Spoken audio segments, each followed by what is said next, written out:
श्रोतेहो नमस्कार. आणि आजच्या हॅलो डॉक्टर या लाईव्ह फोन इन कार्यक्रमात आपल्या सगळ्यांचं अगदी मनापासून स्वागत.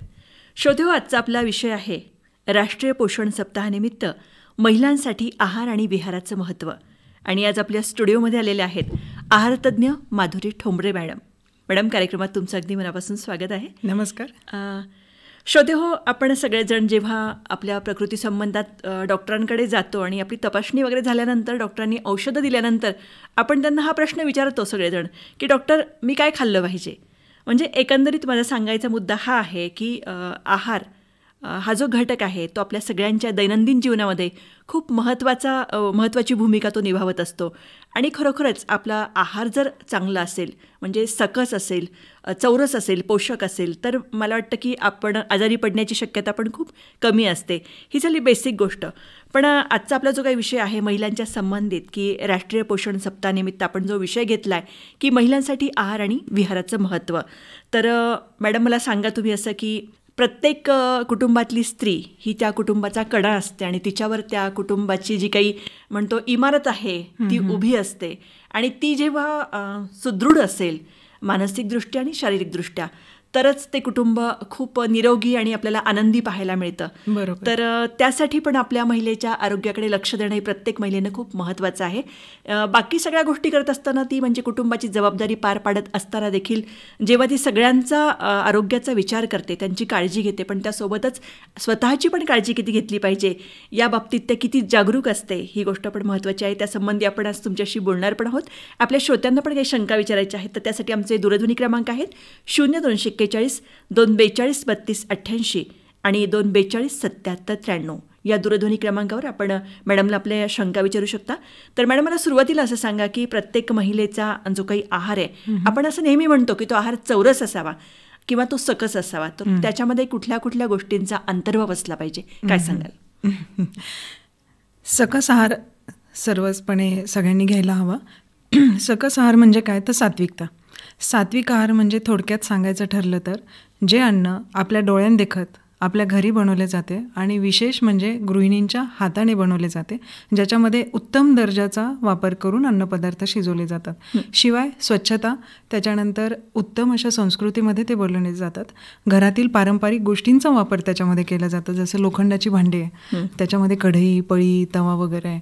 त्यानंतर पारंपरिक आपले चालत आलेले मसाले, या सगळ्या गोष्टींचा वापर करून आपण जे काही अन्नपदार्थ घरामध्ये शिजवतो त्याला सात्विकता म्हणतात. मग अशा सात्विक अन्नपदार्थांचा आपण जेव्हा अन्नप्राशन करतो तर याच्यामुळे नुसती शरीराचीच नाही तर विचारांची सुद्धा जडणघडण होते, कारण अन्न म्हणजेच औषधसारखं काम करत असतं. म्हणजे आपली संस्कृतीमध्ये आपण आत्तापर्यंत म्हणत आलो की अन्न हे पूर्ण ब्रह्म असतं आणि आपण जेवायला बसताना पण आधी सुरुवातीला एक प्रार्थना करतो, म्हणजे ती एकाग्रतेने आपण हे जे अन्न मी ग्रहण करतोय त्यामध्ये पण ज्या काही आपण म्हणतो की पॉझिटिव्ह जी काही ऊर्जा आपल्याला मिळत असते त्यापूर्वी सुद्धा, तर हा एक भाग त्याच्यामध्ये सुद्धा असतो. तर महिलांचं जे काही आरोग्य आहे ते खूप महत्त्वाचं आहे, आपण आत्ता बोलतो आहोत. तर त्याविषयी आणखी काय सांगाल? म्हणजे ज्या काही आपल्या कष्टकरी महिला असतील, गर्भवती महिला असतील, त्यानंतर वर्किंग वुमन असतील, स्तनदा माता असतील, किंवा काही आपल्या भगिनी आहेत त्या काही रजोनिवृत्तीच्या उंबरठ्यावर असणाऱ्या असतील, तरुण मुली असतील, ज्या करिअरमध्ये स्वतःला ज्यांनी झोकून दिलं अशा असतील, किंवा ज्या काही स्त्री आहेत, तरुण स्त्रिया की ज्या का आता आई होऊ घातलंय ज्यांनी, अशा काही स्त्री आहेत त्या असतील, खेळाडू असतील, किंवा पौगंडावस्थेतील मुली देखील असतील. याच प्रत्येकाचा जो काही टप्पा आहे आयुष्याचा, तर प्रत्येकाच्या टप्प्यावर त्यांची शरीराची गरज जी काय आहे ती वेगवेगळी असते. तर ती कशी कशी असते, कुठल्या पद्धतीची असते, त्या आहारामध्ये त्यांनी कसा बदल केला पाहिजे, यासोबतच मॅडम आपल्याला विहार पण खूप महत्त्वाचा आहे, त्याविषयी देखील आपण सविस्तर बोलणार आहोत. तर सुरुवातीला सांगा की जी आपली शाळकरी मुलगी असते की जी वयात येते, किशोरवयीन असते, तर तिच्या शरीरामध्ये जे काही बदल होत असतात तर त्या काळामध्ये तिची मानसिकता पण खूप बदललेली असते. तर अशा काळामध्ये तिच्या आईने तिचा आहार कसा सांभाळला पाहिजे, काय सांगाल? अगदी बरोबर. किशोरवयीन मुली म्हणलं तर वयोगट येतं 13 ते 19 मध्ये. त्यांच्यामध्ये शरीराच्या सोबत मनाचे सुद्धा बदल झालेले असतात आणि या मुलींचा आहार योग्य असणं फार महत्त्वाचे असते, कारण या वयामध्येच जेवढे काही अन्न यांना आत्ता पुरवले जातात त्याचा प्रभाव त्यांच्या उतार वयात उपयोगी पडतो.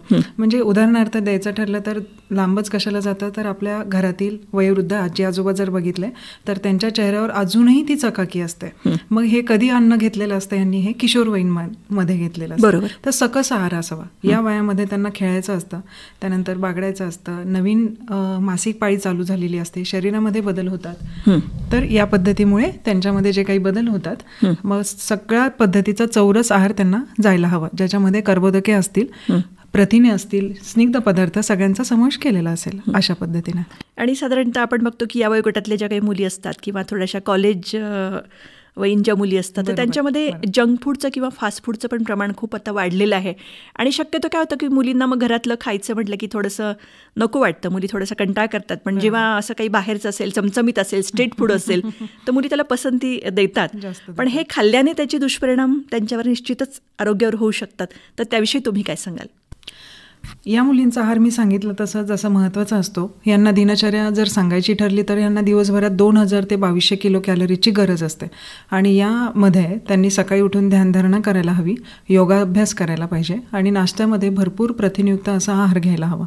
दुपारी कर्बोदके म्हणजे पोळी, भाकरी, भात, नाचणी ह्या सगळ्यांचा कुठल्याही एखाद्या पदार्थांचा समावेश करून असं जेवणामध्ये पालेभाज्या, कडधान्य यांचा समावेश असावा. आणि बाहेर जेव्हा त्या कॉलेजवरील मुली जेव्हा आता उतरतात त्यामध्ये 2 प्रकार असतात. एकतर त्यांना अति हेल्थ कॉन्शियस असतात, वजन कमी करायचं असतं, आणि दुसरा प्रकार असतो की त्यांना बाहेरचं जंक फूड खायचं असतं, फास्ट फूड खायचं असतं, चमचमीत पदार्थ आवडतात. आणि मग जेव्हा कधी मेनू कार्ड आजारांचा समोर येतो आणि मग ते तेव्हा कुठे आमच्या आहारतज्ञ किंवा डॉक्टरांच्या मागे लागतात की आम्ही वजन कमी कसं करू, किंवा वजन वाढत नाही, किंवा चेहरा खराब झालेला असतो, केस गळतात. तर कुठल्याही फॅशन डाएटला न मुक्ता जुनं ते सोनं या परंपरेनुसार सर्व आहारांचा आहारामध्ये समावेश असावा. थोडक्यात आपली दिनचर्या खूप महत्वाची आहे याच्यामध्ये. आपण बोलूया याविषयी सविस्तर. आपले श्रोते आपल्याशी बोलू इच्छित आहेत. हॅलो. हां, बोला, कार्यक्रमात स्वागत आहे आपलं. प्रश्न विचार आपला.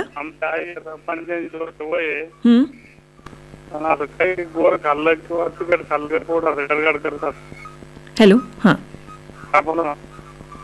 पोट त्यांचं गडगड करत असतं असं सांगितलं. काही खाल्लं तर बरं. एकतर दिनचर्या, आता आम्ही चर्चा करत होतो तसं की दिनचर्या सुधारायला हवी. सकाळी लवकर उठून तुम्ही निदान चालण्यास तरी जायला हवे. त्यानंतर सकाळी आहारामध्ये निदान फक्त तूप आणि पोळीचा जवस वगैरे टाकून चपातीचा रोल खायला हवा.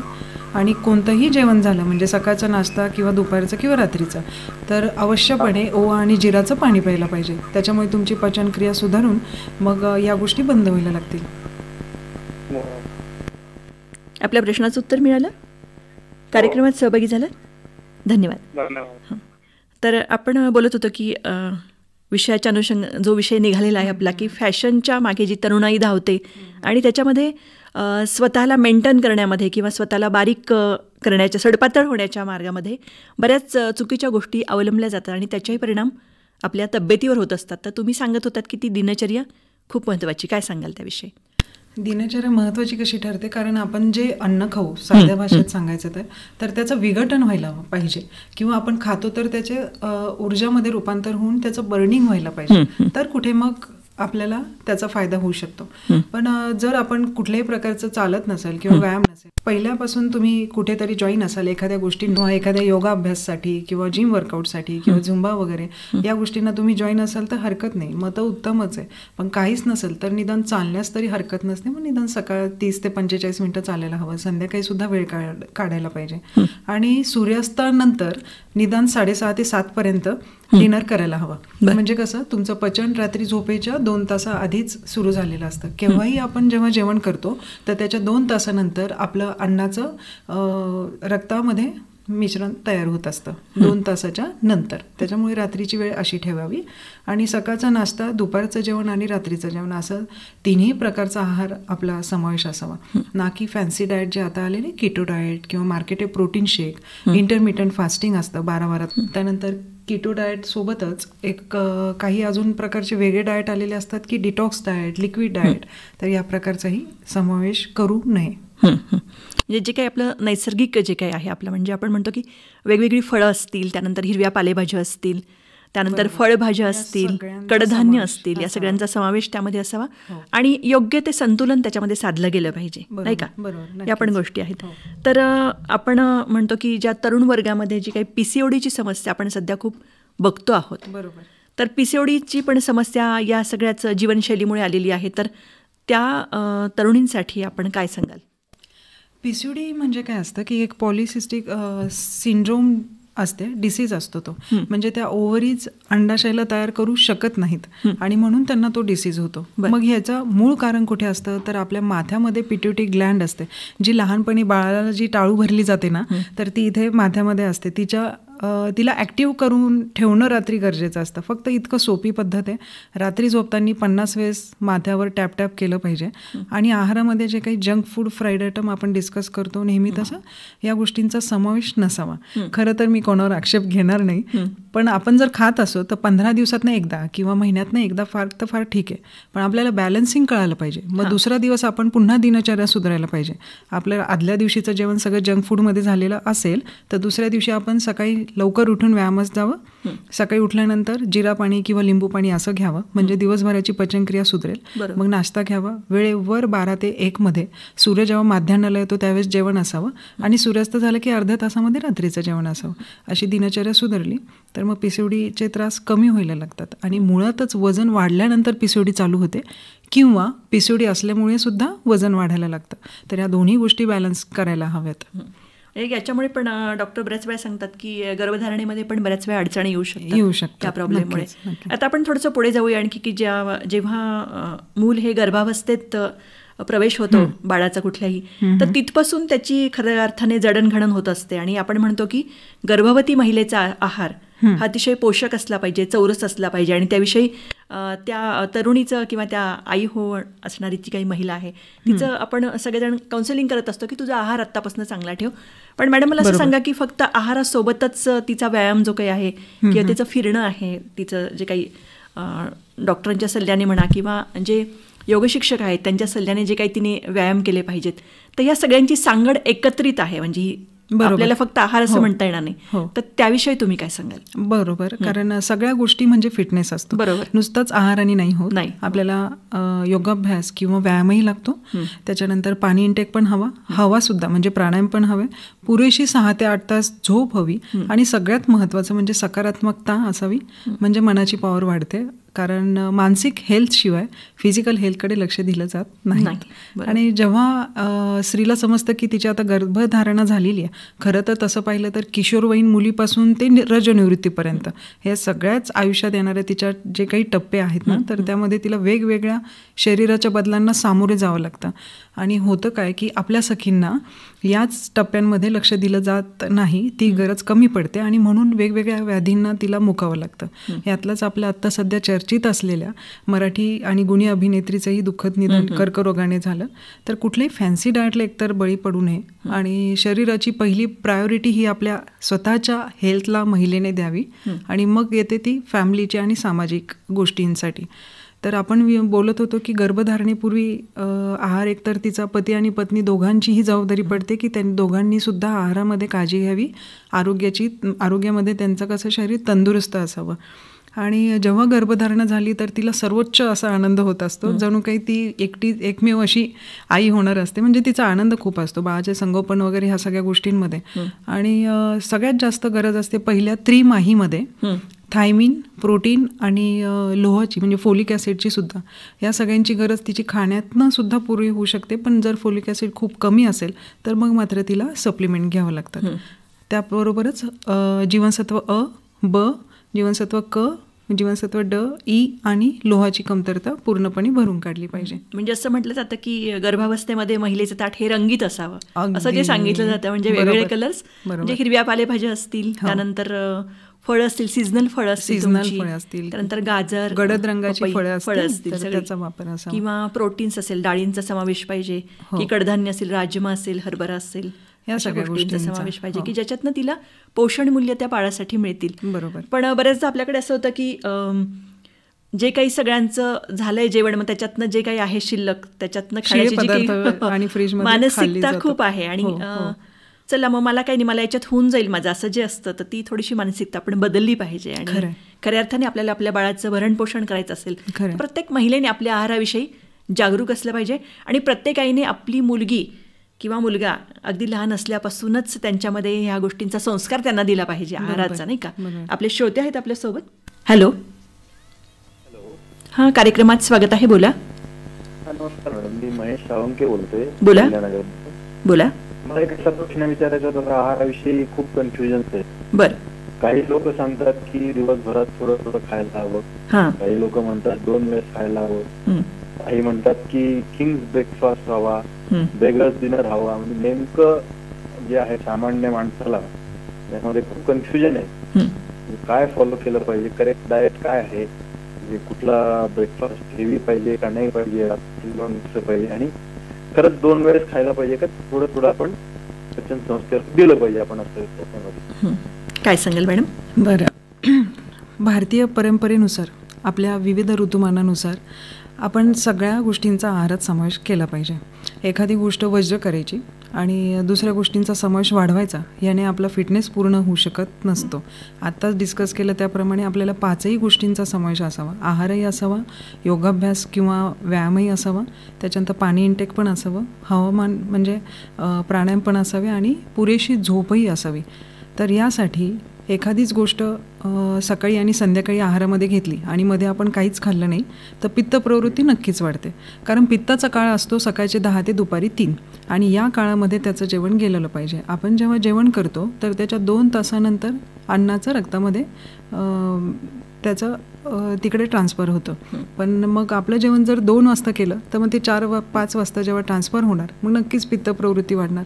त्याच्यानंतर अजून एक गोष्ट, जेव्हा आपण सकाळी जेवण करू आणि त्याच्यानंतर 7-8 तासांचा गॅप देऊ आणि रात्री जेवण करू तर या गॅपमध्ये सुद्धा आपल्या लिव्हरमध्ये जे काही हायड्रोक्लोरिक नावाचं ॲसिड असतं तर ह्याचं प्रमाण वाढतं, त्यालाच आपण ॲसिड रिफ्लक्स म्हणतो. मग ह्या गोष्टी जरी दिसत नसल्या तर युरिक ॲसिड रिपोर्टमध्ये आपल्याला कळतं. पण बऱ्याच जणांना काय होतं की युरिक ॲसिड का वाढलं आहे याचं नेमकं कारणच कळत नाही. पण मग कुठे ना कुठे आपण जीवनशैली बिघडवलेली असते आणि आपलं शरीर कधीच बिघडलेलं नसतं, आपण त्याला बिघडवत असतो. थोडक्यात सांगायचं ठरलं तर एक लक्षात ठेवावं की कुठल्याही गोष्टी आहारामध्ये ज्या जुन्या परंपरेपासून चालत आलेल्या आहेत त्या कुठल्याही वर्ज्य करायच्या नाहीत. जुनं तेच सोनं असतं. जे पहिले मोठं मीठ खाण्यात येत होतं, खडा मीठ, तर तेच खाण्यात असावं. पहिले राशनचे तांदूळ होते तेच खाण्यात असावे. पहिले घाण्यांचे तेलं होते, घरी बनवलेलं साजूक तूप होतं तर तेच सगळं काही खाण्यात असावं. तुमच्या जेवणामध्ये हिरव्या कलरच्या पालेभाज्या, दुधाचे पदार्थ, फळभाज्या, त्यानंतर कडधान्य, ह्या सगळ्या गोष्टींचा समावेश असावा. एखादीच गोष्ट आपण खायची आणि तीच पुढे चालू ठेवायची तर शरीर पुढे जाऊन ॲक्सेप्ट करत नाही. म्हणजे आपण काही नवीन चालू करू, 2 टाईम खायचं आहे किंवा 1 टाईम किंवा 3 टाईम असं जर काही कन्फ्युजन आपण जर चालू केलं तर त्याचे विपरीत परिणाम, तूप खाऊन रूप येत नाही ना तसंच आज काही खाल्लं त्याचा परिणाम वर्षानंतर काहीतरी रिपोर्टमध्ये खराब दिसतं. कारण आपण आता लॅबमध्ये जातो ना काही झालं तसं. तर मग पहिल्या लोकांची दिनचर्या याच पद्धतीने होती. ज्या वेळेला आता आपण जेवण करतोय त्यावेळेला त्यांची झोप झालेली असायची पहिले आणि म्हणून त्या लोकांना लॅब माहिती नव्हत्या. तर फार काही मला असं वाटतं की फार काही गोंधळात न पडता जुनं ते सोनं, पहिले लोक काय काय फॉलो करत होते, काय काय खात होते त्याच पद्धतीचा आहार असावा. एखाद्याला जर टोमॅटो चालतोय तर त्याच्या शेजारच्या व्यक्तीला तो टोमॅटो चालेलच असं नाही, त्याला त्यांनी युरिक ॲसिडही वाढेल किंवा पित्तही वाढेल. एखाद्याला जर लिंबू सत्व चालतंय किंवा लिंबू चालतं, लिंबूमध्ये काय काय तर क जीवनसत्व आहे भरपूर प्रमाणात आणि सायट्रिक ॲसिड पण आहे, तर एखाद्याला काही पित्त वाढत नाही काही नाही, पण दुसऱ्याला मात्र लिंबू पाहिलं तरी त्याला उलटी होऊ शकते. थोडक्यात काय, माणसाची प्रकृती प्रत्येकाची वेगळी असते. योग्य त्या आहार तज्ज्ञाच्या सल्ल्याने किंवा डॉक्टरांच्या सल्ल्याने मार्गदर्शन करून आहारांचा एखादा चार्ट बनवून घेऊन त्या पद्धतीने फॉलो करायला हवं जर तुम्हाला सिव्हिअर हेल्थ इश्यू असतील तर. आणि काही नसाल किती वेळाने आपण फिरलं पाहिजे आणि किती फिरलं पाहिजे? बरं, साधारणपणे 45 मिनिटाचा सकाळचा वॉक असावा आणि संध्याकाळी सुद्धा शतपावली असावी रात्रीच्या जेवणानंतर, एवढं सफिशियंट आहे. आणि जर कुठेही तुम्ही पहिले जॉईन असाल योगासाठी किंवा कुठल्याही एक्सरसाइजसाठी तर बेटर आहे त्याला कंटिन्यू ठेवा किंवा खंड चालत नसतो. जेवण आपल्याला रोज लागतं तसंच आपली दिनचर्यासुद्धा रोज असावी, कारण बर्निंग आपल्याला लागतं, त्याशिवाय आपले अन्न घटक तिथपर्यंत पोहोचत नाहीत. आपल्या प्रश्नाचं उत्तर मिळालं, कार्यक्रमात सहभागी झालात, धन्यवाद. तुम्ही आत्ता उल्लेख केला की आपली जी काही पूर्वजांची दिनचर्या होती, म्हणजे अगदी सकाळी सकाळी म्हणजे 7:30-8ला त्यांची न्याहारी असायची अगदी, आणि न्याहारी पण भाकरीचा समावेश असायचा आणि त्यासोबत एखादी भाजी. इतकं साधं. आणि मग त्यानंतर पुन्हा दुपारी म्हणजे तुम्ही आता जे बोलत होतात की त्याच्यामध्ये गॅप नव्हता असा, मग दुपारी पुन्हा त्यांचं 1-1:30 किंवा 2 पर्यंत परत जेवण असायचं आणि त्यानंतर संध्याकाळचं जेवण 7-7:30 पर्यंत संध्याकाळचं जेवण. बरोबर. ही जी दिनचर्या ही प्रत्येकाने फॉलो केली पाहिजे. मला त्यांच्यात अजून एक असं व्हायचं की फिजिकल ऍक्टिव्हिटी तेवढी होती. बस स्टँड पर्यंत ते चालत जाणं, त्यांच्या शेतामध्ये तेवढं फिरणं. आता आपलं काय झालं की आपल्याला लिफ्ट आहे तर कुठे जायला गाडी आहे, त्याच्यामुळे ऍक्टिव्हिटी कमी झाली. आणि छोट्या छोट्या कामांसाठी पण आपण व्हेकलचा वापर करतो, ती गोष्ट चुकीची आणखी नाही का. तर दिनचर्यामध्ये ह्या सगळ्या गोष्टी येतात. ऍक्टिव्हिटी काय चालू आहे, आपण खातोय किती, त्याचं बर्निंग किती करतोय, म्हणजे पचन किती करतोय, तशा गोष्टींचा समावेश असावा.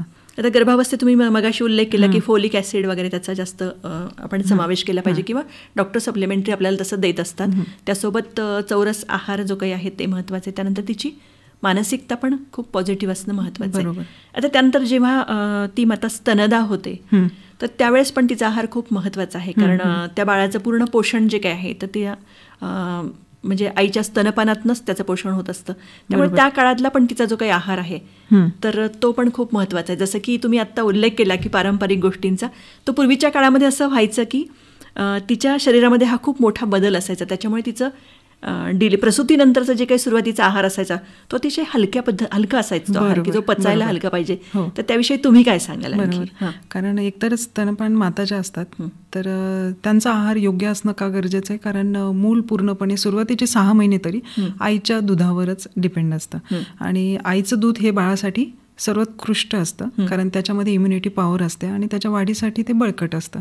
पण एखाद्या स्त्रीला, स्तनपान करणाऱ्या स्त्रीला जर दूध येण्याचं प्रमाण कमी असेल किंवा येतच नसेल तर मग मात्र खाण्यामध्ये खसखस, नाचणी, शतावरी, त्यानंतर लो चीज फॅट बाहेर मिळतं किंवा तुम्ही घरी ते बनवू शकता. आणि या गोष्टींचा समावेश असावा. फार तर फार रव्याची पेज किंवा डाळींचं पाणी, मेथीची पातळ भाजी वगैरे पहिले द्यायची ज्वारीच्या भाकरीसोबत. या सगळ्या गोष्टींचा जेव्हा वापर करतात, पण फार वापर करायचा. अरे हो, अगदी अगदी.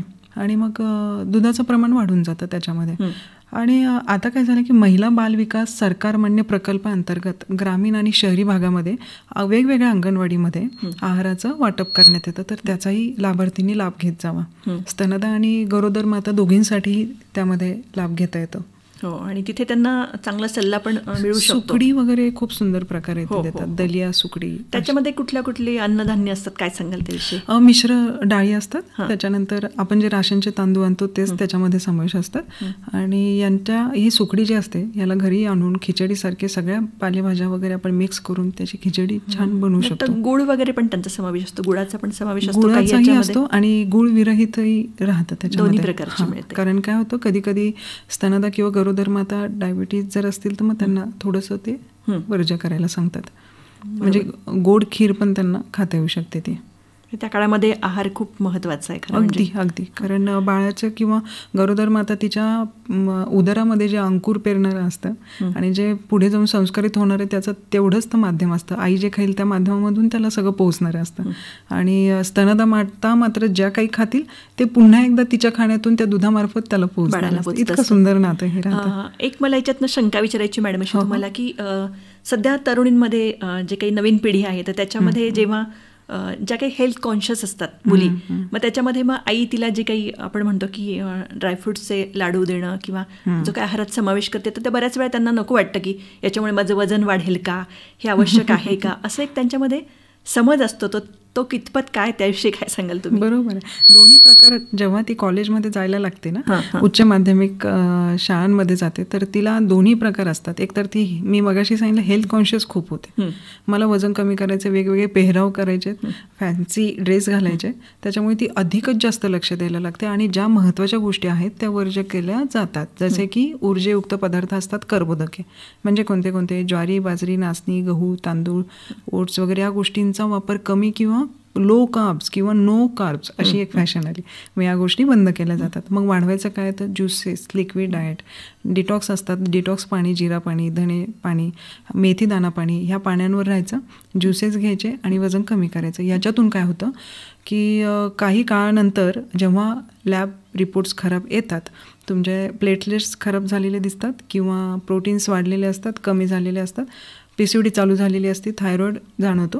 मग याचं सगळं मूळ कारण असतं तुम्ही दिनचर्या ही बदललेली असते आणि चौरस आहार घेतलेला नसतो, पालेभाज्या खाल्लेल्या नसतात, त्याच्यानंतर डाळींचं वरण वगैरे आवडत नसतं. मग यामध्ये मला असं सांगायचं की या सगळ्या गोष्टींना जर नाही मुकलं तर घरी बनवलेले सुद्धा सुंदर मुगाचे धिरडे किंवा थालीपीठं, वेगवेगळ्या डाळींचे थालीपीठं भाज्या घालून बनवता येतात. किंवा अळूच्या पानांचे देठं जे असतात त्याच्यामध्ये खूप सत्व असतात, तो खूप पाणी शोषून घेतो, म्हणून त्याच्यामध्ये खूप प्रमाणामध्ये व्हिटॅमिन सी सुद्धा जाणवतं. मग अशा प्रकारच्या देठांना कट करून भाज्यांमध्ये ॲड केलं पिठामध्ये तर त्याचे धिरडे बनतात. किंवा मुटके बनवतात, गव्हाचे मुटके, गव्हांकुरचेही पदार्थ बनवले जातात. म्हणजे आपल्याला ब जीवनसत्व कव्हर होतं. कडधान्यांचा वापर करून वेगवेगळे थालीपीठ किंवा सूप वगैरे बनवता येतात. मग जर आपल्याला वजन कमी करायचंच आहे त्यामध्ये ह्या सगळ्या पदार्थांचा समावेश करून वजन कमी करावं, ना की जे काही कानावर काही फॅन्सी ऐकलेलं असतं ज्याचा अनुभव आपल्याला नसतो आणि आपण कधी ऐकलेलंही पाहिलेलंही नसतं. यूट्यूब किंवा सोशल मीडियावर जे काही पाहण्यात येतं त्याने वजन कमी करणे, मग मसल लॉस व्हायला लागतात आणि शरीरातली चरबी तशीच राहते, जेणेकरून मुलींची पोटावरची चरबी, त्याच्यानंतर बॅक किंवा आर्म्सवरची चरबी आहे तशीच राहते. फक्त लॉस काय होताना दिसतात, मान, गळा, हात वगैरे किंवा एनर्जी लो झालेली असते. आणि मध्यंतरी आपण कितीदा ऐकलं की यांना अशा वेगवेगळ्या फॅन्सी डाएटमुळे किंवा ज्या आपण कधी आतापर्यंत पाहिलेले नाहीत असे फॉलो केल्यामुळे किती जण मृत्युमुखी सुद्धा पडलेले आहेत. त्याचे दुष्परिणाम मात्र जास्त आरोग्यावर दिसायला लागले होतात. त्याच्यामुळे आपलं जे काही परंपरागत जे काही अन्न आहे आपलं, तर त्यातच आपण तेच फॉलो केलं पाहिजे आणि त्या पद्धतीनेच आपली दिनचर्या ठरवली पाहिजे. ही गोष्ट खूप विशेष म्हणजे ना, मुळातच वजन तुमच्या वय आणि उंचीनुसार ठरवलं जातं. मग ते त्याची बांधणीनुसार त्याचं वेगवेगळं असतं. एखाद्याचं वजन जर 50 kg आहे आणि त्याची उंचीच मुळात जर 4 फूट असेल, कमीत कमी असेल, तर ते सफिशियंट आहे. एखाद्याची उंची जर 6 फूट आहे आणि त्याचं वजन जर 75 आहे, 75-80 किलोच्या मध्ये, तर मग ते मापात आहे एकदम. मुळात काय की स्ट्रेंथ आणि स्टॅमिना, तुम्ही सकाळी उठल्यापासून तुमचा स्ट्रेंथ कसा आहे, झोपेपर्यंतचं तुमचे काम करण्याची स्टॅमिना कशी, ती वाढते का कमी होते, तुम्ही थकताय, थोडेसे 8 पायऱ्या चढल्यानंतर तुम्ही थकताय का, मग आरोग्य कशाला म्हणतात. निरोगी आरोग्य म्हणजे काय, औषधाविरहितचं जीवन असणं म्हणजे निरोगी आरोग्य असतं. खरंच आहे. आणि आपण अजूनही बघतो की ज्या काही 80-85च्या घरात पोचलेल्या ज्या काही वयोवृद्ध महिला आहेत की त्या केवळ त्यांची दिवसभरातली हालचाल आणि आहार याच्यामुळेच अजूनपर्यंत देखील त्या उत्साही आपल्याला सगळ्यांना पाहायला मिळतात. तर आपण ही चर्चा अजून करणार आहोत. श्रोतेहो नमस्कार आणि हॅलो डॉक्टर या आजच्या आपल्या कार्यक्रमात आता पुन्हा एकदा वळूया. आणि आज आपल्यासोबत आहेत आहार तज्ज्ञ माधुरी ठोंबरे. तर आपण मॅडम चर्चा करत होतो की स्तनदा मातांपर्यंत आपण चर्चा सुरू होती आपली. त्यानंतर एक साधारण 40चा टप्पा असतो की थोडंसं एक मिडल एज, मध्यम वयीन आपण महिला म्हणू, की साधारण मुलं थोडीशी मोठी व्हायला लागलेली असतात. अशा काळामध्ये देखील तिचा आहार खूप महत्त्वाचा असतो. बरोबर. तर त्या टप्प्याविषयी तुम्ही काय सांगाल? एकतर या वयामध्ये 40 नंतर मेनोपॉजला सुरुवात होत असते. रजोनिवृत्ती म्हणजे पाळी नैसर्गिकरित्या बंद होत असते. पण जणू काही स्त्रियांना वाटतं की ही अस्तित्वाचीच निवृत्ती होती का काय, म्हणून त्या कारणाने वेगवेगळ्या प्रकारचं भय, नैराश्य, घरामध्ये सगळ्यांवर किंवा स्वतःवर चिडचिड होणं, कुठल्याही कामात लक्ष न लागणं, ध्यानधारणा न करणं, आणि मग ह्याचं रूपांतर वेगवेगळ्या, मगाशी मी सुरुवातीस आहे ना, मेनू कार्डमध्ये जात असतं. म्हणजे कोलेस्ट्रॉल, थायरॉईड किंवा अर्थरायटिस, रुमेटॉइड अर्थरायटिस एक त्यातलाच भाग आहे. मग सांधिवातामुळे काय होतं की शरीर स्थूल बनतं आणि मग हालचाली होत नाही, मग शरीराचं वजन वाढतं आणि वजन वाढल्याने पुन्हा गुडघेदुखी आणि मग एक म्हणता तिची पुन्हा एकदा चिडचिड वाढते. मग हॉर्मोन्स आणखीन इम्बॅलन्स होऊन जातात आणि असंतुलन झाल्यामुळे याचा परिणाम तिचा टोटल सगळ्या शरीरावरती होऊन जातो. मग रजोनिवृत्तीला विशेष समजून घेतलं पाहिजे. ज्या प्रकारे आपण पाळीला सुरुवात होते किशोरवयीन वयामध्ये, त्यावेळेस आपण त्या पाळीचं स्वागत केलेलं असतं. आणि रजोनिवृत्तीच्या काळामध्ये सुद्धा प्रत्येक महिलेने 40 नंतर 40 ते 45 हे वय असतं आणि या काळामध्ये सुद्धा या फॅक्टची, म्हणजे ही जी गोष्ट आहे याला ॲक्सेप्ट करणं गरजेचं असतं. हिचंही स्वागत तेवढ्याच सक्रियपणे केलं गेलं पाहिजे. सकारात्मकतेने जेव्हा आपण एखाद्या गोष्टीकडे बघू तर त्याच्यामध्ये आपल्याला बदल करता येतो. मग स्पीड महत्त्वाचा नसतो, वेग महत्त्वाचा नाही, पण डायरेक्शन महत्त्वाचे असतात की आपण ह्यासाठी काय बदल केले हवेत. तर proper nutrition play a big role in the disease असं असतं. म्हणजे आपण प्रॉपर वेनी जायला हवं. जेव्हा आपल्याला मेनोपॉजचा त्रास व्हायला लागतो, म्हणजेच जास्त ब्लिडिंग होत असतात किंवा नैराश्य आलेलं असतं, भय येतं आणि रक्तदाब वाढतो, मग यासाठी 5 गोष्टी आहारामध्ये समावेश असावा. पहिली गोष्ट होममेड दही, ह्याच्यामध्ये कॅल्शियमचा उत्तम स्रोत असतं. त्यानंतर नाचणी, राजगिरा, डिंक, खारीक, शेवग्याच्या पानांची भाजी किंवा पराठा, या सगळ्या गोष्टींमध्ये किंवा सुका खोबरा, गोटा खोबरा जो बाजारात मिळतो, या सगळ्यांमध्ये उत्तम कॅल्शियम स्रोत असतं. त्यातल्या त्यात घरी बनवलेलं गाईच्या दुधाचं दही सगळ्यात जास्ती असतं. त्यानंतर काळे मनुके, कारण रक्तस्राव खूप होत असतो या पिरियडमध्ये, मग भिजवलेली काळी मनुके, काळी खजूर किंवा हरभऱ्याच्या पानांची भाजी असते, या सगळ्या गोष्टींचा समावेश केला की आपलं लोहाचं प्रमाणसुद्धा वाढतं. मग प्रोटीन कशामध्ये असतं तर हिरव्या पालेभाज्यांमधील मटारमध्ये असतं, दुधाच्या पदार्थांमध्ये, सर्व प्रकारच्या डाळींच्या पाण्यांमध्ये, त्यानंतर सोया, टोफू जे आता बाजारात मिळतं, किंवा आपल्याला जर दुधाची ॲलर्जी असेल किंवा कोणाकोणाला दूध आवडत नाही पिण्यासाठी, तर मग सोयाचं दूध असतं, बदामाचं दूध असतं किंवा नारळाच्या दुधामधून सुद्धा आपल्याला प्रोटीन्सची कमतरता भरून निघते. त्यानंतर चौथी गोष्ट आहे केळी. केळीमध्ये हॉर्मोन संतुलित राहण्यासाठी मॅग्नेशियम कंटेंट असतात. आणि शेवटचं आहे ओमेगा 3. ओमेगा 3 कशामध्ये आहे तर जवस, अक्रोड, बिया, तीळ आणि गुळाचे लाडू रात्री झोपताना खाल्ले तरी ओमेगा 3ची कमतरता भरून निघते. या सगळ्या गोष्टींचा समावेश रजोनिवृत्तीच्या काळामध्ये केला तर तिला कदाचित याचा त्रास होणार नाही. आणि सगळ्यात महत्त्वाचं म्हणजे जरा मैत्रिणींचा ग्रुप करावा, बाहेर जायला हवं. निसर्ग आपल्याला काहीतरी सांगतो, आपल्याला काहीतरी देतो, हे ऑब्झर्व करायला पाहिजे. आणि त्यानंतर आवड असेल तर भजनी मंडळ वगैरे जॉईन करायला हवं की तुमचं मानसिक स्वास्थ्य हे स्थैर्यता लाभेल. थोडक्यात तुमची जी काही आवड आहे त्याच्यामध्ये तुम्ही स्वतःला रममाण करून घेतलं पाहिजे मानसिक आरोग्यासाठी. खरं, बरोबर आहे. आणि जो काही आहार तुम्ही आता सांगितला तर तो खूप महत्त्वाचा आहे की बऱ्याच गोष्टी, आणि या काळामध्ये असं पण होतं की हाडं पण ठिसूळ व्हायला लागलेली असतात थोडीशी, त्याच्यामुळे हे पोषण होणं खूप महत्त्वाचं आहे जे तुम्ही आता सांगितलं ते. आणखी एक आपण याविषयी बोलणार आहोत, पण एक महत्त्वाच्या गोष्टीकडे मला तुमचं लक्ष वेधायचं आहे की जे काही वर्किंग वुमन आहे सध्या, मग ती नोकरी करणारी असेल किंवा व्यवसाय सांभाळणारी असेल किंवा आपण म्हणतो की शेतातली एखादी अगदी कष्टकरी महिला असेल, तर त्यांच्याविषयी त्यांचा आहार कसा असला पाहिजे की त्यांनी कुठल्या गोष्टींचा समावेश त्यामध्ये केला पाहिजे. आपण श्रोत्यांना एक आठवण देऊया की तुमच्या ज्या काही शंका असतील आहारासंबंधीच्या तर त्याविषयी शंका आपण विचारू शकता. 0241 242 7793 किंवा 0241 242 3288 या दूरध्वनी क्रमांकावर आपण आपल्या शंका विचारू शकता मॅडमना. तर आपण विषय चाललेला होता आपला की टिफिन कसा असावा तिचा, काय सांगाल वर्किंग वुमनचा? एकतर खरं पाहता वर्किंग वुमनचं आरोग्य सगळ्यात महत्त्वाचं असतं. त्याला 2 कारण आहेत. एकतर वर्किंग वुमन ही जेव्हा घराबाहेर पडते तर ती शेवटी आपल्या घरातील कणाही असते, घराचा कणा असते आणि तिच्यावर सगळं घर डिपेंड असतं, म्हणजे कुटुंबातील सगळ्यांचं आरोग्य, म्हणून तिचं आरोग्य उत्तम असणं गरजेचं असतं. दुसरं म्हणजे घरातील स्त्रीचं आरोग्य आणि समाज यांचं तंतोतंत एकदम समीकरण जुळतात. कारण तिचं आरोग्य जर उत्तम असेल तर आणि तरच घरातील कुटुंबाची ती काळजी घेऊ शकेल, त्यानंतर ती समाजामध्ये काही सक्रिय योगदानही करू शकेल. म्हणजेच मग हे तंतोतंत जर समीकरण आपल्याला टिकवायचं असेल तर घरातील महिलेचं आरोग्य सर्वप्रथम उत्तम असावं. आणि मग यामध्ये जर तिचा आहार जर तिला बाहेर जाताना जर तिला काळजी घ्यायची असेल तर बऱ्याचदा असे होते की वर्किंग वुमन तिच्या पतीचा, मुलांचा, सगळ्यांचा डबा पोषणयुक्त भरून ती पाठवून देते, पण तिच्या डब्यामध्ये काय असतं, फक्त पोळी आणि भाजी.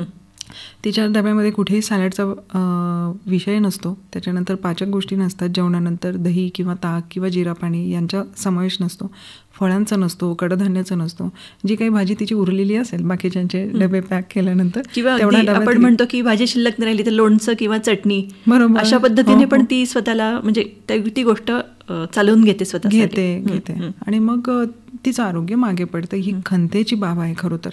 तिला जास्ती फायबर्सची गरज असते. प्रथिनयुक्त आहाराचा सकाळी तिने नाश्ता करून जावं. दुपारच्या जेवणामध्ये फक्त पोळी भाजी तर असतेच, पण कधी कधी ज्वारीची भाकरी, कधी नाचणीची भाकरी नाही जमली तर निदान धिरडं वगैरे तव्यावर टाकून, म्हणजे नाचणी घटक शरीरात जातील. त्यानंतर आज जर कडधान्य केलं तर उद्या पालेभाजी, परवा फळभाजी खायची, मग परवा दिवशी मग काही जवस चटणीचा रोल घ्यायचा. अशा मग सगळ्या गोष्टी आहारात जातील. म्हणजे थोडक्यात प्रत्येक महिलेने आपला काही चार्ट केला आठवड्याचा एक साधारण की आठवड्यात आपला मेनू कार्ड काय असेल सकाळी कुठली भाजी असेल, आज पालेभाजी असेल, संध्याकाळी आपण काय करणार, ही खूप त्यामुळे कल्पना आहे. तिचे त्या गोष्टी कलेक्ट करण्यामध्ये तिची ऍक्टिव्हिटी पण वाढेल आणि पोषण तत्वांचाही पुरवठा केला जाईल असं होईल. आणि खरोखर ही गोष्ट खूप महत्त्वाची. म्हणजे नंतर अजून एक मला सांगायचं राहिलं, जर तिला इन केस बाहेर गेल्यानंतर भूक लागलीच तर तिच्यासोबत या गोष्टी ती ठेवू शकते.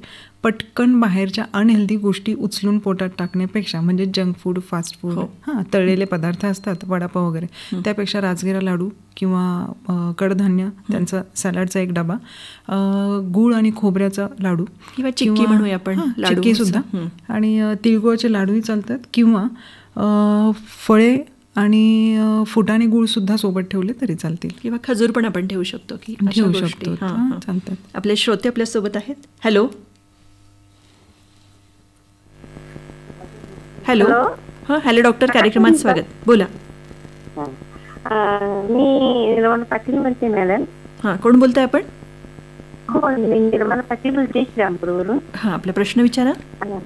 माझा प्रश्न असा होता की माझी मुलगी आहे, तिचं सध्या वय 47 आहे. बरं. आणि तसं मी ऐकलंय तुमच्या व्हिडिओवर, तर वजन निवृत्तीच्या वेळेस जर त्रास होतो तर तो त्रास तिला होतोय असा की ती ब्लडिंग फार होतं, आणि ब्लडिंग होतंय की बस 15-15 दिवस अगदी. आणि तिचं जेवण कसं असावं आणि तिचा आहार कसा असावा, ती म्हणजे झाली ना त्यामुळं. आणि आम्ही आहे ना, तर माझं वय जवळजवळ 70 आहे, तर माझा आहार आणि हे कसं असावं ते सांगा. मॅडम काय सांगा. मी ऐकते. बरं.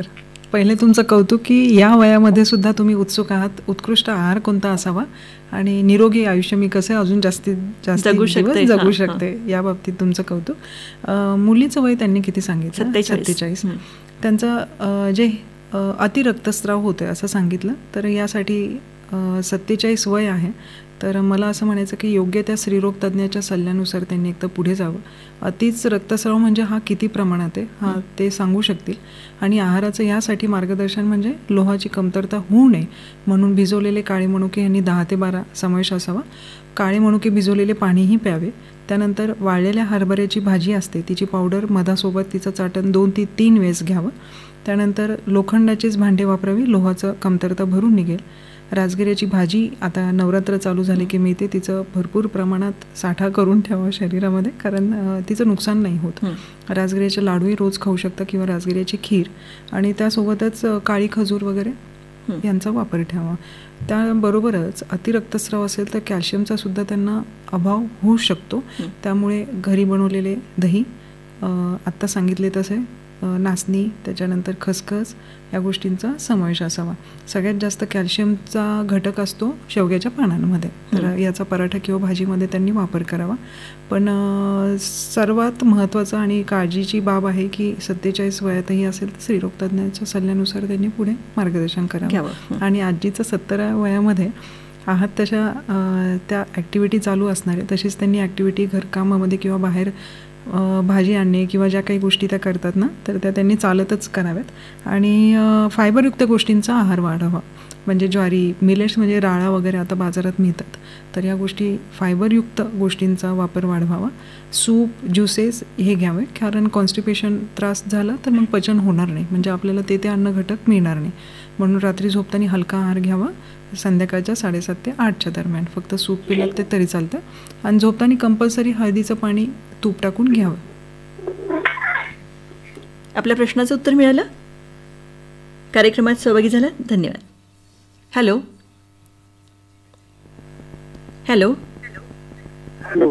हॅलो डॉक्टर, कार्यक्रमात स्वागत. कोण बोलताय? बोला. एखादी ज्येष्ठ नागरिक असतील आणि तिला जर पक्षपात झाला तर आहार कोणता घ्यावा? ज्येष्ठ नागरिकांसाठी आहार कसा असावा असं म्हणणं.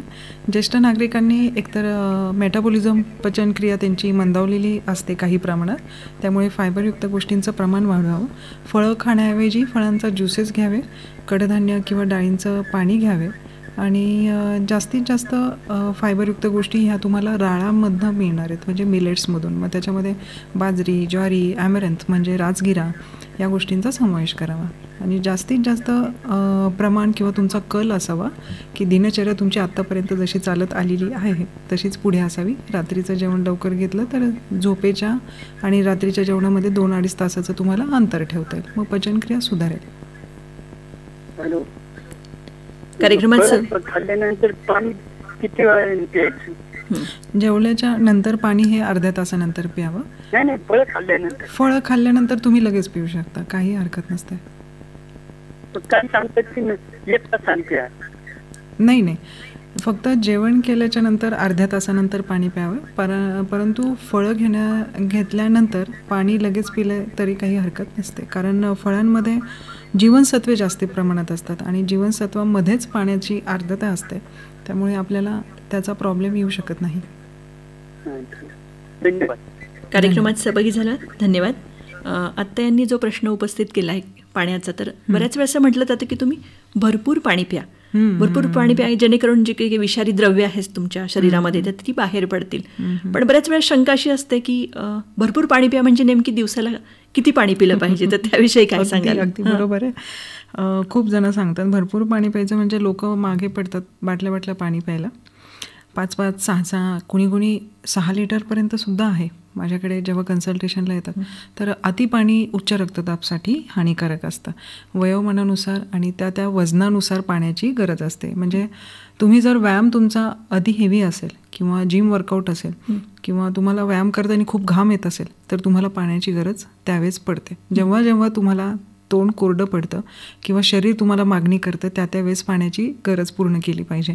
साधारणपणे 4 लिटर पाणी हे मापत असतं. मग त्याच्यापेक्षा जास्त जर असेल तर मग ज्यांना ब्लड प्रेशरचा त्रास नाही आहे तर त्यांनी पाणी पिण्यास हरकत नसते. पण जे एकदम हेल्थ कॉन्शियस आहे त्यांचा व्यवस्थित पद्धतीने व्यायामही होतोय, दिनचर्या व्यवस्थित आहे आणि आहाराकडे लक्ष, यांनी प्रमाण वाढवलं तरी चालतं. हॅलो, रामनाथ डांगे बोलतो, चालू करा आता. हां, प्रश्न विचारा आपला. मॅडम, आमच्या घरात ना सर्व प्रकारच्या भाज्या राहत्या, कडधान्य, पालेभाज्या, फळभाज्या. पण माझी एक नवी मुलगी आहे, ती या भाज्या कमी प्रमाणात खाते आणि ती चटणी जास्त खाते, हिरवी मिरचीची, लसूण, शेंगदाण्याची चटणी जास्त खाते. वय किती मुलीचं? तिचं 14 वर्ष आहे, नवी. बरं. हे पण खाती, बाकीच्या भाज्या पण खाती. बरं. पण ती चटणी जास्त खाती. बरं. चटणी खाल्ल्याचा दुष्परिणाम तिला, आता ती तरुण आहे पण एक 20-25 वयानंतर पाईल्सचा त्रास मे बी उद्भवू शकतो, म्हणजे मूळव्याधचा. तर बद्धकोष्ठता, मूळव्याध हे आजार आपल्याला नको असतील तर तिला एक चांगल्या प्रकारे समजूत घालून तिचे ते बंद करावे लागते. आणि जर चटणी खायची ठरलीच तर तुम्ही घरी कुटलेली जवसाची चटणी, शेंगदाणा, कारळ, त्यानंतर हावरीची म्हणजे तिळाची चटणी, अशा चटण्या तिला पोळीमध्ये खायला देऊ शकता. ह्याचे काही दुष्परिणाम नाही, उलट तिच्या हाडांची मजबूती चांगली होऊ शकेल. आणि ओमेगा-3 भेटल्यानंतर त्या घटकांमधून तिला जेव्हा काही दिवसांनी आता पाळी येण्यास चालू होईल तर तिला ते त्रास नाही होणार. आणि पालेभाज्या वगैरे फळभाज्या ती जर सगळ्या खात नसेल तर मग आपण वेगवेगळ्या प्रकारातून तिला द्यायला हवे, जसे की पराठे, धिरडे, अळूचे देठांमध्ये भाज्या घालून पिठं टाकून त्याचे धपाटे, अशा गोष्टी बनवायला पाहिजे. पण मिरचीचं मात्र ठेचा प्रमाण कमी पाहिजे, कमीच हवा. बरोबर. आपल्या प्रश्नाचं उत्तर मिळालं? हो, धन्यवाद. कार्यक्रमात सहभागी झाल्यात धन्यवाद. आपण मगाशी बोलत होतो की वर्किंग वुमन जी काही असते, तर एक मुद्दा राहिला आपला मगाशी बोलायचं की बऱ्याच वेळा तिचं असं होतं की जेव्हा ती ऑफिसमध्ये असते किंवा कामाच्या ठिकाणी असते तर जेवणापेक्षा किंवा आता मला खूप काम आहे असं म्हणून चहा कॉफीचं सेवन हे जास्त प्रमाणात होतं तिच्याकडनं. आणि मग त्याच्यातनं येणारी ॲसिडिटी असेल, त्याच्यानंतर मग निद्रानाश असेल, ह्या गोष्टी वाढू शकतात, संभवू शकतात. तर त्याविषयी काय सांगाल? एक महत्वाची एक सल्ला म्हणूया आपण त्यांना, काय देऊ शकाल? जेव्हा अशी तल्लफ होते कॉफी किंवा चहा घ्यावा. एकतर चहा हा शरीरासाठी घातक असतो, कारण चहामध्ये जी चहा पावडर असते आणि त्याच्यानंतर दूध मिक्स केलं जातं तर हे शरीरासाठी चांगलं नसतं. किंवा मग ब्लॅक टी आता घेतात, पण मुळातच चहा पावडर ही आपल्या देशामध्ये इंग्रजांनी सोडलेलं घातक गोष्ट आहे. तर ह्याचा नक्कीच प्रमाण कमी करावं किंवा बंदच करून टाकावं. पण या वेळेला मोकळ्या वेळेमध्ये जेव्हा ऑफिसची 4 ते 5 संध्याकाळची वेळ असते, मग आपल्याला नारळ पाणी पिणंसुद्धा एक ऑप्शन असतं, किंवा ग्रीन टी बॅग जर सोबत ठेवल्या आणि गरम पाण्यामध्ये ग्रीन टी बॅग डीप करून ठेवली तर ते पाणी पिता येऊ शकतं. नाहीच काही तर मग जिरा पावडर सोबत ठेवायची आणि गरमगार जे काही पाणी अवेलेबल होईल त्याच्यामध्ये तेवढी पावडर टाकून पाणी प्यायला हवं. जे काही जिभेसाठी कटू असतं ना, ते शरीरासाठी निरोगी असतं आणि आरोग्यदायी जीवन तर सुंदर बनवतंच. एक मला असं विचारायचं तुम्हाला की योगाहार घेतल्यामुळे काय फायदे असतात, आपण त्याविषयी बोलूया आणखी. पण आपले श्रोते आपल्यासोबत आहेत. हॅलो. हॅलो. हो, मी चांडोले बोलते मॅडम. हां, बोला, आपला प्रश्न विचारा. आपण शुगरच्या लोकांसाठी आहाराविषयी काय सांगाल मॅडम, कसा घ्यावा? बरं, वय किती आहे साधारण ज्यांना शुगर आहे? मला स्वतःला शुगर आहे, वय 56 आहे. 56 आहे. मॅडम, तुमचा रेडिओ सेटचा आवाज थोडा कमी करा. हो. 56 वय आहे म्हणजे मेनोपॉज ऑलरेडी या फेजमधून त्या गेलेल्या आहेत. तर डायबिटीजसाठी दिनचर्या सुधारा. त्यानंतर सकाळी उठल्यानंतर मेथीदाणा पाणी किंवा ओव्याचं पाणी, म्हणजे आज जर मेथीदाणा पाणी पिलात तर उद्या ओव्याचं पाणी. रोज मेथीदाणा घेतलं तर मग उष्णता वाढेल, म्हणून त्याला अल्टरनेट आपण ओव्याचं पाणी घ्यायचं.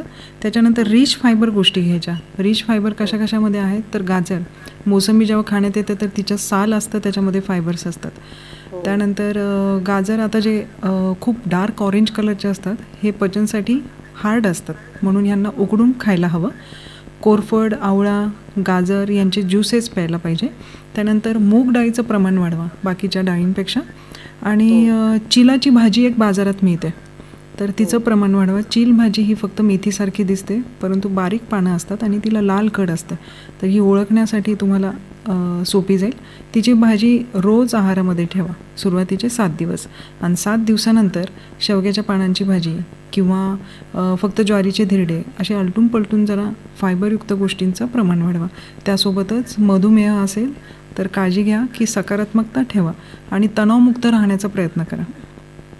तुम्हाला नक्कीच या गोष्टींचा फायदा मिळेल. धन्यवाद. कार्यक्रमात सहभागी झालात, धन्यवाद.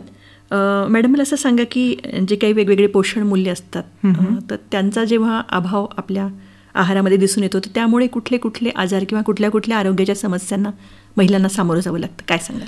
पोषण तत्वाचा अभाव नक्कीच तिला होतं जेव्हा तिचं दुर्लक्ष स्वतःकडे होतं. आणि मुळातच ना आपल्या सखींनी ही व्याख्या बनवून ठेवलेली आहे स्वतःसाठीची की घर सांभाळणं म्हणजे बाकीच्यांची काळजी आधी आणि तिचं आरोग्य किंवा तिची काळजी ही नंतर. आणि यामुळे काय होतं, अनेक व्याधींना तिला सामोरे जावं लागतं. आता तुम्ही सांगितलं तसं सर्वप्रथम सध्या चर्चित असलेला सर्व्हायकल कॅन्सर किंवा ब्रेस्ट कॅन्सर, याचा परिणाम महिलांना लगेच नाही जाणवत, पण कालांतराने जेव्हा पेन व्हायला लागतं आणि तिची स्टेज पहिल्या स्टेजमधून सेकंडमध्ये कधी जाते हे तिला कळतही नसतं, मग उशीर झालेला असतो. योग्य त्या आहार पद्धतीचा वापर करावा. जुनं ते सोनं, म्हणजे ज्या गोष्टी तुम्ही आधी होत्या त्याचाच अवलंबन, कुठल्याही फॅन्सी डाएटचा वापर करायचा नाही. योग्य त्या पाणी इंटेक असावा. त्यानंतर रात्री झोपण्याच्या वेळा आणि सकाळी उठण्याच्या वेळा ह्या निश्चितच असाव्या. कुठे आपण जेव्हा एखादं शेड्यूल बनवतं आणि हे 2 दिवस किंवा 9 दिवस चाललं का 10व्या दिवशी त्याचा ब्रेक होऊन जातो, चला आता झालं डिस्टर्ब, आता 1 तारखेला करू किंवा सोमवारी करू असं असतं. तर ह्याचा खंड नाही पडला पाहिजे, म्हणजे ह्याच्यामध्ये नीतिमत्ता असावी. त्यानंतर कन्सिस्टन्सी असावी आणि प्रामाणिकपणे फॉलो करणं पाहिजे. सर्वात जास्त आजारांना यांना मुकावं लागतं ते म्हणजे ब्लड प्रेशर, थायरॉईड, कोलेस्ट्रॉल आणि मानसिक अस्थिरता. जेव्हा मेंटल इन्स्टॅबिलिटी चालू होते मग त्याचं भय किंवा नैराश्य यायला लागतं आणि हळूहळू आजारांची सायकल चालू होते. तांत्रिक उपकरणांमुळे सुद्धा आता आजार उद्भवत आहेत. त्याचा परिणाम असा आहे की मेंटल इन्स्टॅबिलिटी झाली तर बाहेरच्या एक समाजामध्ये उगाच विनाकारण अनावश्यक आपण स्पर्धक बनून जातो, त्यातलाच एक भाग बनून जातो. म्हणजे कोणते TV, लॅपटॉप, मोबाईल यासारख्या गोष्टींना. आता खरं वास्तविक पाहता मोबाईलमध्ये चांगल्या गोष्टीसुद्धा असतात, पण गरजेव्यतिरिक्त अतिवापर केला जातो. मग चांगल्या गोष्टी म्हणजे कोणत्या असतात? एखाद्या महिलेला जर भरतकाम येतं आहे, त्यानंतर शिवणकाम येतं, त्यातल्या काही गोष्टी करून ती गरजू व्यक्ती 2 पैसा आणखीन जास्त कमवू शकते की नाही. पण मग त्याचा गरजेव्यतिरिक्त वापर होतो, मग हॉर्मोन इम्बॅलन्स होतात, चिडचिड होते आणि मग सगळी सायकल रिपीट होते. कॉन्स्टिपेशन सुद्धा होतं याच्यामध्ये. आणि मग हे सगळ्या आजारांना मुकावणे तर मग आहारामध्ये सगळ्या पालेभाज्यांचा, कडधान्यांचा समावेश असावा. आणि जर मेनोपॉज असेल 40च्या पुढे तर मग प्रयत्न असावा की पालक, सोया, त्यानंतर प्रोटीन यांचं प्रमाण थोडंसं कमी ठेवावं. पालकमध्ये आपल्याला जीवनसत्व अ आहे आणि लोहाची कमतरता भरून निघते, मग ती आपल्या बाकीच्या गोष्टींमधून सुद्धा निघेल. कारण हल्ली काय झालं आहे, वेगवेगळ्या प्रकारचे आणि जास्त प्रमाणाचे फर्टिलायझर्स वापरले जातात ना, केमिकल्स वापरले जातात. दूध आपल्या घरापर्यंत येऊपर्यंत त्याच्यावर वेगवेगळी प्रक्रिया केली जाते. मग मला असं म्हणायचं, आपण ह्या गोष्टींना कुठेही कंट्रोल करू शकत नाहीत, पण निदान आपण आपल्या टेरेसवरती किंवा एखादा प्लॉट आपण घेतला, थोडासा राहण्यासाठी कमी जागा पण अशा गोष्टींसाठी थोडी जास्त घेतली आणि एकदम रासायनिक खतांपेक्षा सेंद्रिय खतांचा वापर करून आपल्या डोळ्यांदेखत जे काही अन्नपदार्थ आपण किंवा भाजीपाला वगैरे वाढू शकू, फळभाज्या घेऊ शकू, तर हे उत्तम दर्जाचे राहतील. यांचा वापर करावा की जेणेकरून आपण आणखीन आपलं आरोग्य हे निरोगी बनवू शकू. थोडक्यात की प्रोसेस फूड जे काही आहे तर ते शक्यतो टाळलं पाहिजे आपण. 100% जे काही ताजं आहे, नॅचरल आहे ते घेण्याचा जास्तीत जास्त प्रयत्न केला पाहिजे. कारण याच्यामुळे आपण अनेक आजारांना निमंत्रण देऊ शकतो. ही गोष्ट फार महत्त्वाची प्रत्येक महिलेने लक्षात घेतली पाहिजे. कारण बऱ्याच वेळा की आपल्या काही आळसामुळं किंवा कंटाळ्यामुळं की काहीतरी आणा, बाहेरनं आणा, पार्सल फूड आणा आणि मग ते कुटुंबामध्ये द्या, ही गोष्ट खूप चुकीची. म्हणजे तात्पुरती वेळ निघून जाते पण त्याचा आपल्या आरोग्यावर पूर्णपणे परिणाम होत असतो.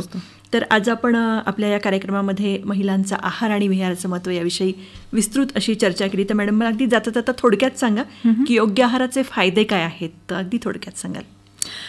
आरोग्यदायी आपल्या शरीराला चटकदार आहाराची नाही तर पौष्टिक आहाराची गरज असते. आणि जसं आपण ताजं अन्न आपल्या ताटामध्ये घेतो तसं मला एक सांगावंसं वाटतं की आपलं मनसुद्धा ताजं असावं, म्हणजे आपण सात्विकतेने जेवण घेऊ शकू. पूर्वीच्या काळी ना वदनी कवळ घेता पूर्ण म्हणून तोपर्यंत आपलं पेशन्स पण राखले जायचे की नाही, सगळ्यांना वाढूपर्यंत मग प्रार्थना घेतली जायची आणि त्यानंतर अन्नप्राशन केलं जायचं. म्हणून आपलं मन प्रसन्न असावं, ताजं असावं अन्नासारखंच. त्यामुळे निरोगी आयुष्य तर राहतंच, पण जे काही आपल्याला भगवंताने आयुष्य दिलेलं असेल तर हे तिथपर्यंत आपण असं निरोगी असावं की आपलं शरीर किंवा आपण स्वतः कोणावर डिपेंड नसावं, आपण आपलं शेवटपर्यंत करत असावं. आणि एक महत्त्वाची गोष्ट मॅडम, आपल्या कार्यक्रम ऐकतायत आपले श्रोते, त्यांना एक सांगूया की जेवण हे पूर्ण एकाग्रतेनं केलं पाहिजे आणि ते पाहताना मोबाईल हातात नसावा किंवा टीव्ही डोळ्यासमोर नसावा, ही गोष्ट खूप महत्त्वाची आहे. तर आज आपल्या आजच्या कार्यक्रमामध्ये आपण महिलांच्या आहाराविषयी आणि विहाराविषयी खूप विस्तृत अशी चर्चा केली आणि मला वाटतं श्रोते ऐकत असताना त्यांना बऱ्याच त्यांच्या शंकांचं निरसनही झालं असेल. तर आजच्या या कार्यक्रमात मॅडम आपण इथे आलात आणि आमच्या श्रोत्यांच्या प्रश्नांना दीर्घुलासपणे उत्तर दिली, त्याबद्दल श्रोत्यांतर्फे आणि आकाशवाणी परिवारातर्फे मी आपलं आभार मानते. धन्यवाद. धन्यवाद.